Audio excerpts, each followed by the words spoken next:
Hey YouTube, it's Jim Mishima54 again, and I'm back with another comic book haul. Another X related title. One of my favorites right now, and let's just get into it. So we have X Factor number 209, and the reason why I started to pick up X Factor, here's number 213. The reason why I started to pick up X Factor was because I read it during the Civil War um, crossovers, and it was pretty good. So there's 214. Back then I was only reading X-Men anyways, but now that I really got back into the hobby, decided to pick up this series. This is the 200 series, and I'll collect the earlier one later, the 1 to 50, I believe. So this is 215. This is 218. 219. Some really beautiful covers here. X Factor 221.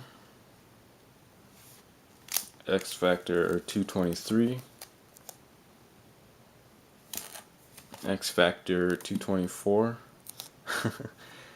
It's a really nice cover, except that Wolfsbane looks like a child here. She actually looks like a doll, but small complaint. And X Factor 224.1, one of the reasons why I got back into this again.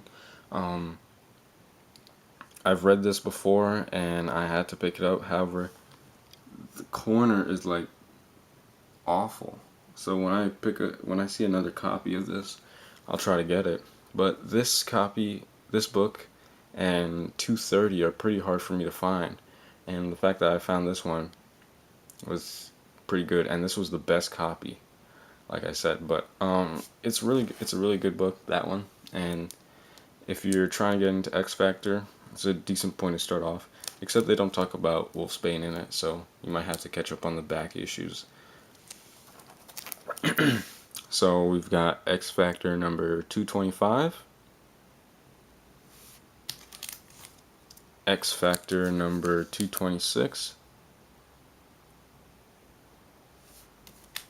Oh, I was just noticing something about this cover. Doesn't Layla Miller look like Pam from True Blood, if anyone watches True Blood? But yeah. And another thing I notice about X Factor, sometimes they kind of lack the detail on Terry's freckles. I don't know if my camera can pick that up, but sometimes her freckles aren't that visible. Interesting. Anyways, X Factor 229. Most of these books are in very fine, near mint condition.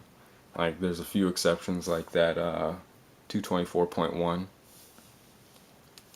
But otherwise, these books are pretty good.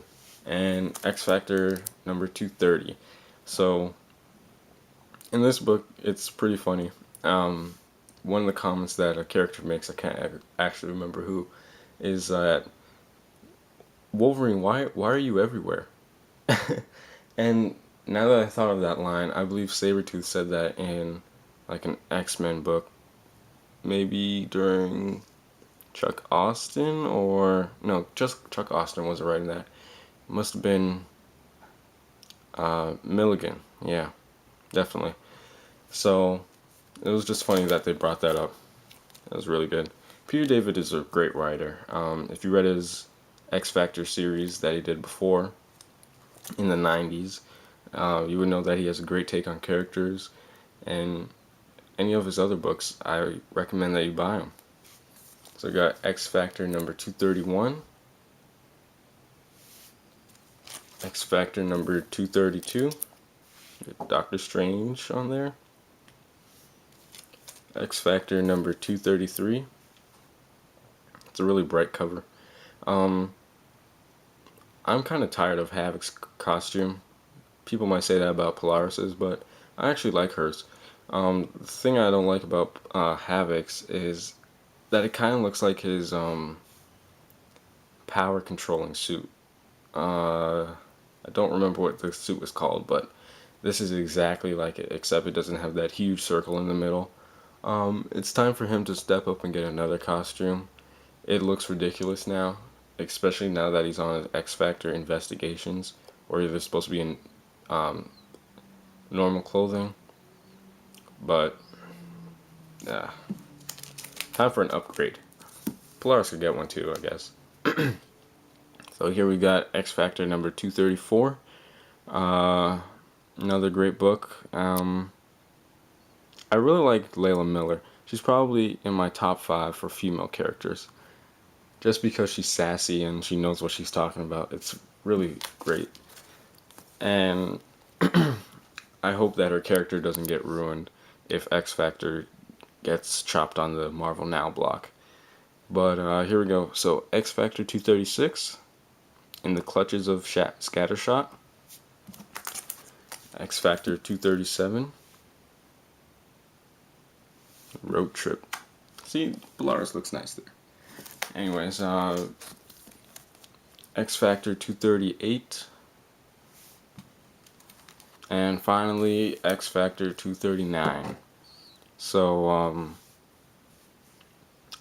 thanks for watching the video. I'll upload the rest that I have recorded. I really haven't had the time to upload any of my videos, so they'll be coming like rushing water. Thanks for watching, and hope to see you soon.